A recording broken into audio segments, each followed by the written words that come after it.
Hoy hablaremos sobre la lectura y la escritura en las ciencias sociales. Para empezar, hablaremos de la lectura. Antes de leer un texto hay que realizar una prelectura, la cual nos permitirá identificar diferentes aspectos que nos permitan saber qué texto leeremos. En esta primera fase de revisión identificaremos aspectos como el título del texto, el autor, la fecha de publicación de este, la entidad que lo publica o, en otras palabras, si fue publicado por una editorial, una universidad o una caridad. También tenemos que identificar subtítulos y capítulos dentro del texto para entender y comprender su estructura. Una vez identificados todos los aspectos mencionados anteriormente, podemos pasar a la fase de la lectura. Esta fase consta en realizar una primera lectura de manera general.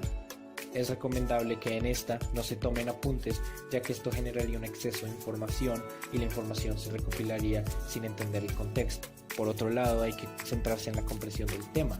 Para esto se pueden formular preguntas como: ¿de qué habla el texto? ¿Cuál es el tema central? ¿Hay temas repetidos dentro del texto? ¿Cuáles son las ideas secundarias? Después de realizar la primera lectura, podemos volverla a realizar, esta vez subrayando palabras claves, ideas repetidas y palabras desconocidas.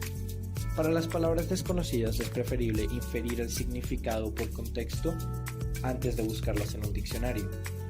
También es recomendable usar colores diferentes para subrayar y separar los conceptos. A continuación seguiremos con la escritura. En el momento de escribir un texto se debe tener un hilo conductor.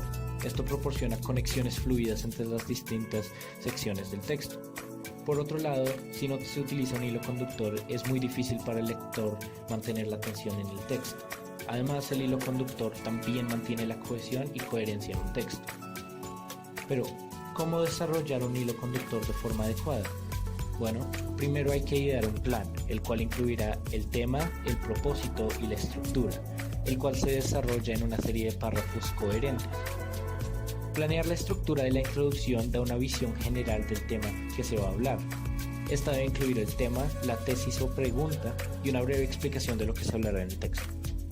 Después de escribir el texto, se debe hacer una relectura para verificar la lógica y la cohesión de los textos, asimismo si los diferentes párrafos se relacionan con la tesis. Por último, es recomendable realizar el texto al final para evaluar si sí funcionó o que se planteó el tema en el texto. También se puede formular preguntas para revisar si el texto sí tiene un hilo conductor. Estas pueden ser: ¿se mantiene la fluidez y la conexión entre los párrafos? ¿La voz es consistente a lo largo del texto? ¿El propósito de cada párrafo es claro? ¿Y los conectores lógicos entre párrafos aportan fluidez al texto?